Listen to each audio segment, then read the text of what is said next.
of people posting a lot of videos of guitar stuff, and man, I think it's really cool. I really have enjoyed watching everybody's videos, and I figured it might be somebody out there that is young or even just new to guitar. Maybe you're not young, but you're new to guitar and you've got some questions about guitar or some thoughts. And I thought, man, if I was first starting out and I had YouTube, which wasn't an option when I first started playing guitar, man, I would have loved watching all these videos and getting all these great ideas and just some thoughts from people that have been playing for a while.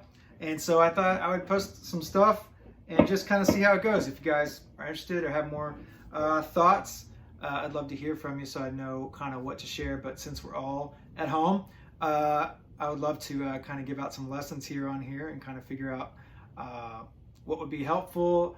Some of you guys occasionally will message me or contact me or ask me in person when we're touring, kind of what, some questions about gear, parts, or stuff like that. So I had this basic idea today I was just kind of thinking about that might actually be helpful, which is the idea of just kind of staying in one little spot here and you can play a whole song. So like I was playing in D, so like, so all that is it's like a D, it's a D chord, but you're up here as if you were playing a bar with a capo and playing a G. So what that would look like would be kind of like, I learned a lot of this stuff from playing with capos for years. Don't capo hate, all right? It's good for writing guitar parts. So, like if the person you're playing with is playing in D, you could play up here, capo. That's pretty high for an electric guitar capo, but whatever, there's no rules. So basically I'm playing this, which is the root note, and then the fifth, that's the A, and then the D. So really it's just two notes, but you've got an octave in there. And you can get you cover a lot of ground right there on those three strings. You don't even like have to play the bottom three strings. So you could play.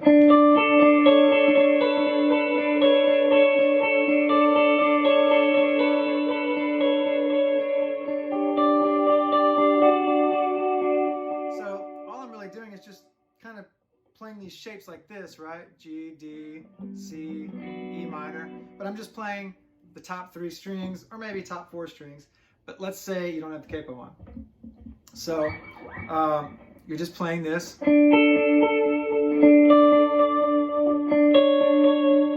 So like if you're playing a D in the chord progression, you could play just this. The 1 and the 5. And then you get to the, let's say the G. Just play these two notes. So all I'm doing is playing the G string on the 7th fret, B string on the 8th fret.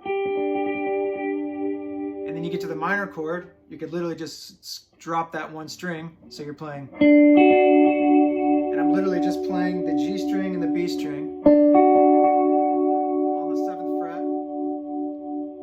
So that would be D, G, B minor.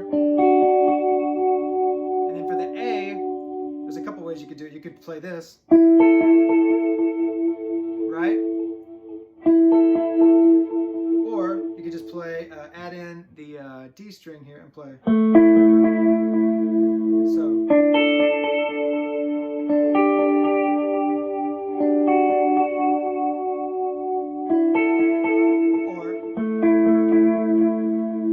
Or even, so all I'm doing there is playing what would be, if you were capoed up on 7 and playing in G, you'd be playing your D shape. So I just am thinking without the capo, but it's the same shapes. And a lot of guys refer to this kind of thing as maybe it's the cage thing, or you may have seen that online. But all I'm really doing is thinking about the shapes. So if you learn your D shape down here, and then there's an E, right? There's an F, G, A, B, C, D. You can just move it all up and down. So when I'm playing this in the key of D, and then I get to this note, maybe I don't want all three strings, just kind of a full thing. Maybe I just want two. And that's that's kind of a mini lesson in and of itself. A lot of times with electric guitar, the things that are going to make the most impact are fewer notes. So like instead of playing a big full chord like a gigantic big chord, if you're just playing, that's probably going to be enough, and you're really getting your ones and your fives in there. So 1 5 1, or D A D, and we can cover the notes thing with the numbers more if you guys have more questions about that. But I just thought this might be helpful. So like, let's say you're playing in a song, and maybe you need to be watching your bandmates, or you try not to look down at your hand the whole time. You could just like learn these positions and just stay right here. So you've got your one chord. Turn the delay off. D, G. So there's your minor, right? But I'm just playing.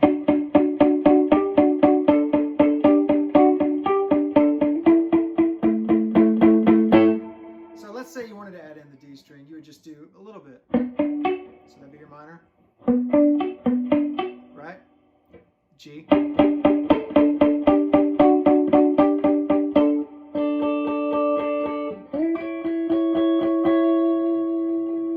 So, there's a lot more other chords, like say you had to play an E minor, well, you might play that like this. That sounds, there's nothing minor sounding about that on the electric, but like, but if someone's playing an E minor in your progression, you could get away with, just these two notes maybe, or that'd probably be how you might play it to get the minor sound in there. So you get your like one chord, right? Your 4, or G. You can even play it like this. Okay, minor.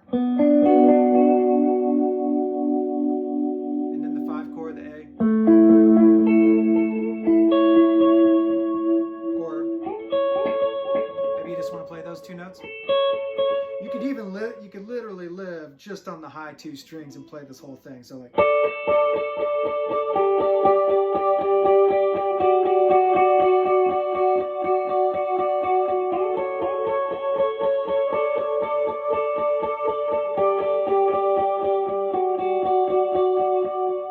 so that's just a little quick tip on how you can just kind of stay in one spot and play a whole song. You've got your 1 chord, 4 chord, 5, 6, 2 minor. You can play it all. And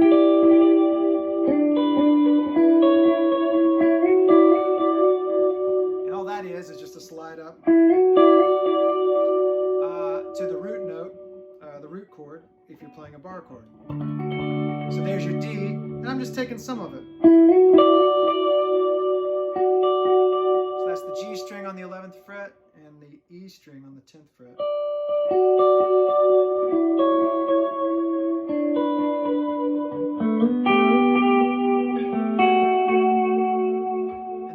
You're just using 1, 2, 3, 4 little frets, and you just stay in this little spot. You can play, that's the key of D, but you can move that anywhere, If you learn it like this, the good thing about learning this is if you're playing with someone, in my case, it's a lot of times it's, with our band or with our church worship team. So if you're like, hey, let's try the, actually, I think that's going to sound better in E flat, and so suddenly, if you've learned it all, down here, then it's like, okay, I'm either going to have to capo or I'm going to have to do something. But like if you're playing here and they say E flat, you could just slide your whole thing up to E flat, and all the same rules apply. It never changes. And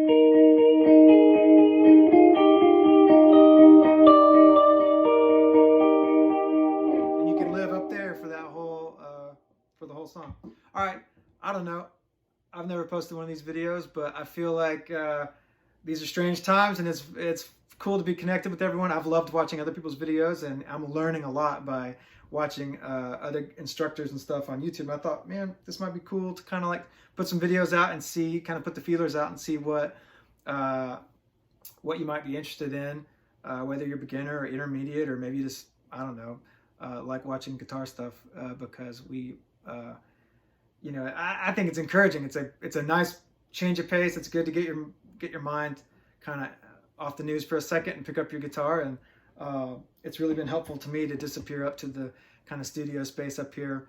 It's kind of my little sanctuary to get away and play some guitar. And anyway, hope this is encouraging. I've never said this before in a video, but if you have comments or questions, hit me up. I would love to know kind of what would be helpful for people.